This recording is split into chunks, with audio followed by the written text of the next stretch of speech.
Fred. Luce Lufa.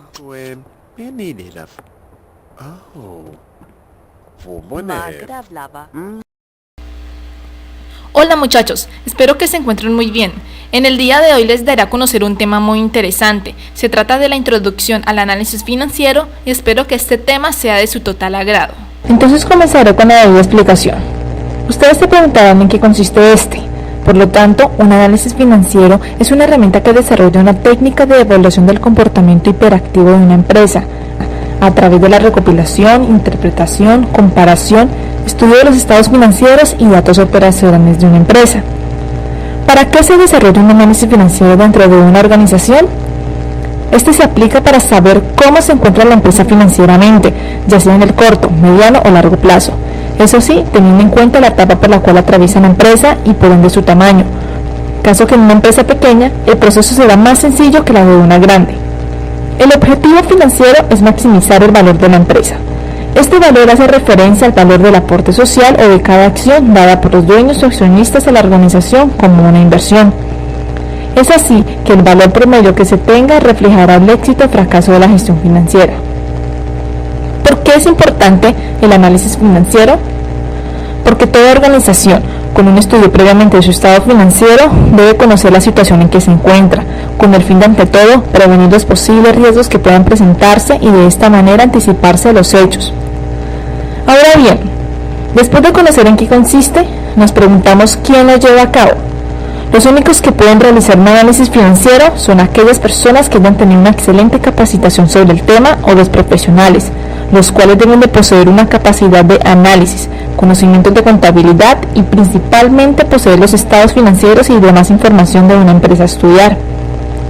¿Cómo se lleva a cabo?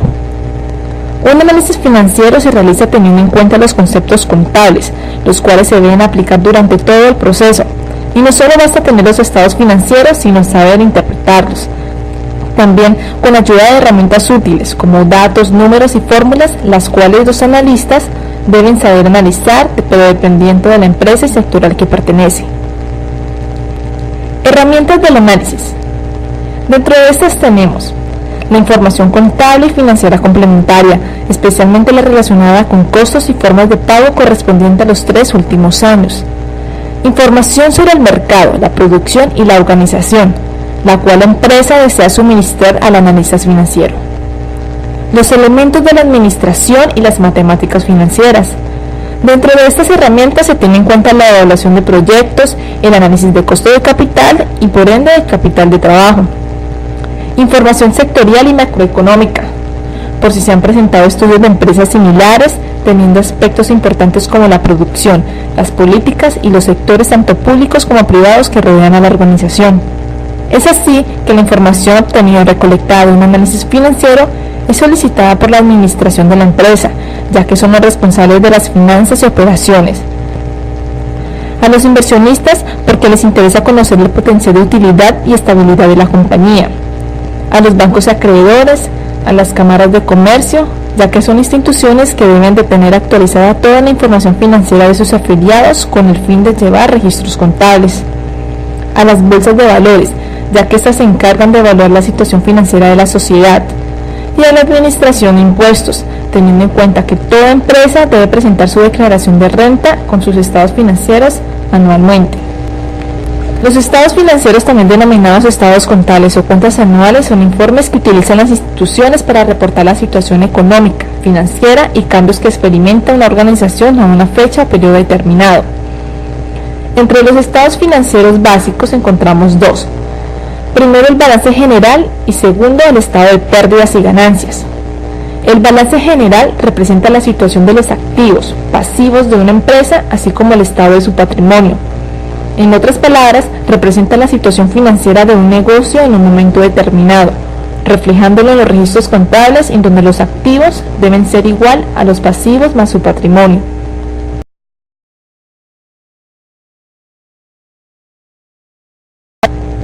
Algunas de las características que presenta el balance general es que es estático, ya que muestra la situación de la empresa en un momento determinado. Es como una fotografía instantánea, la cual puede cambiar en el momento siguiente. Otra característica es que la información no es acumulativa, ya que muestra los movimientos financieros en un lapso de tiempo establecido. El balance puede traer notas explicando o aclarando las cuentas. También se puede anotar fuentes complementarias y de orden según el tipo de sociedad al cual pertenezca la empresa. El balance se divide en tres partes: el encabezado, en donde se encuentra el nombre de la empresa, del balance y del periodo contable; el cuerpo, que es donde se encuentra el activo, pasivo y patrimonio; y el pie, en donde se hallan los nombres y firmas de quien realizó y autorizó las notas, los rubros y cifra de cuentas de orden. El estado de pérdidas y ganancias, conocido también como estados de ingresos y egresos o estado de resultados, muestra los ingresos y gastos, así como la utilidad o pérdida de resultado de las operaciones de una empresa en un periodo de tiempo determinado. El estado de pérdidas y ganancias se caracteriza por ser dinámico, ya que refleja una actividad, y también por ser acumulativo, debido a que resume las operaciones de una compañía desde el primer hasta el último día del periodo estudiado. Cabe destacar que es importante conocer cuántos días de operación se incluye. Puede tratarse de 30, 60, 180 o 360 días. Esta información es de gran utilidad para realizar un análisis financiero. A continuación veremos un ejemplo de un estado de pérdidas y ganancias. Observémoslo. Los criterios más importantes que se deben tener en cuenta para reclasificar los estados financieros con fines analíticos son los siguientes. Estos deben ser sencillos y resumidos, en especial aquellos rubros operacionales los que tienen que ver directamente con el desarrollo del objeto social de la empresa. El activo debe clasificarse en activo corriente y no corriente y otros activos. El activo corriente debe ser de acuerdo con la liquidez de cada cuenta, es decir, la facilidad para convertirse en efectivo, como ejemplo la caja, cuentas por cobrar y los inventarios. Los activos no corrientes son más difíciles de convertir en efectivo, por ende deben ordenarse de acuerdo con la durabilidad de cada uno, por ejemplo la propiedad, planta y equipo. El pasivo debe clasificarse en pasivo a corto plazo y pasivo a largo plazo. El pasivo a corto plazo se ordena de acuerdo con su grado de exigencia, comenzando con el que debe cancelarse con mayor rapidez, como las obligaciones bancarias, proveedores, gastos acumulados e impuestos por pagar. Los pasivos a largo plazo se ordenan de acuerdo con su vencimiento, como las obligaciones bancarias a largo plazo, cuentas por pagar a largo plazo, las estatías no corrientes, entre otras cuentas. Y el patrimonio debe organizarse comenzando por las cuentas más estables, aquellas como el capital pagado, seguido por el superávit de capital, las reservas, las utilidades retenidas y por último las utilidades del ejercicio. Existen algunas cuentas de los estados financieros que requieren un tratamiento especial. Iniciemos con la depreciación. La depreciación es la expresión contable de la disminución del valor del activo reflejado en el estado de resultados. La depreciación se aplica a aquellos activos que, por estar al servicio de la actividad propia de la empresa, sufren un deterioro continuo, lo cual hace que tenga una vida útil limitada en el tiempo. Los activos fijos depreciables más comunes aparecen a continuación de acuerdo con el sistema de línea recta. Este sistema de línea recta es el método más sencillo y más utilizado por las empresas y consiste en dividir el valor del activo entre la vida útil del mismo. Es así como vemos las construcciones y edificios que tienen una vida útil de 20 años, maquinaria y equipo de 10 años, muebles y enseres también 10 años, vehículos y equipo de transporte 5 años y equipo de cómputo y comunicaciones 5 años igualmente. Para continuar, es necesario hacer mención de lo que significa un activo diferido y un pasivo diferido. Empecemos por el activo diferido. Es un gasto de valor considerable cuyo desembolso se hace de manera inmediata, todo el cual beneficia a la empresa durante un periodo mayor de un año. Como ejemplo, podemos hacer referencia de los gastos de constitución de la sociedad o arrendamientos pagados por anticipado cuando se paga todo un año.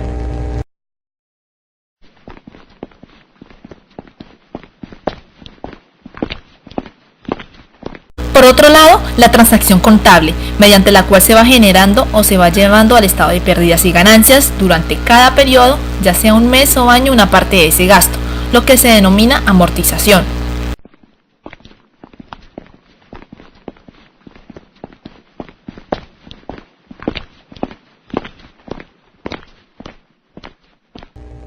Con respecto a los pasivos diferidos, Esto se presenta cuando se recibe una suma de efectivo como anticipo por un producto o servicio. Estos se denominan también como ingresos diferidos o ingresos recibidos por anticipado. Son habitualmente pasivos de corto plazo y constituyen para las empresas que los reciben una excelente fuente de financiación, al recibir anticipadamente el dinero de las ventas y pagar el respectivo pasivo con producto o servicio. Ahora bien, otra de las cuentas de los estados financieros son las provisiones, las cuales nacen como gastos que se originan en el estado de resultados con el fin de atender eventos futuros. Es un ahorro de utilidad a través de un gasto para un futuro desembolso. Dentro de las provisiones más comunes en el pasivo, tenemos las provisiones para cesantías, para impuestos, para pensiones de jubilación, para mantenimiento y reparaciones y provisiones para contingencias. Otra de las cuentas son las reservas, que son rubros del patrimonio que tienen por objeto protegerlo contra posibles pérdidas futuras o para otros fines específicos. Las reservas pueden ser de tres clases: reservas legales, reservas estatutarias y las reservas ocasionales o voluntarias. Las reservas legales son las que ordenan las normas legales. En Colombia es el 10% de las utilidades de cada ejercicio. Las reservas estatutarias son aquellas establecidas por los estatutos o normas que regulan el funcionamiento interno de la compañía para diferentes fines específicos como futuras capitalizaciones o reposición de activos. Y las reservas ocasionales o voluntarias, que son aquellas que cada asamblea de accionistas determina para fines como beneficencia y civismo, futuros ensanches.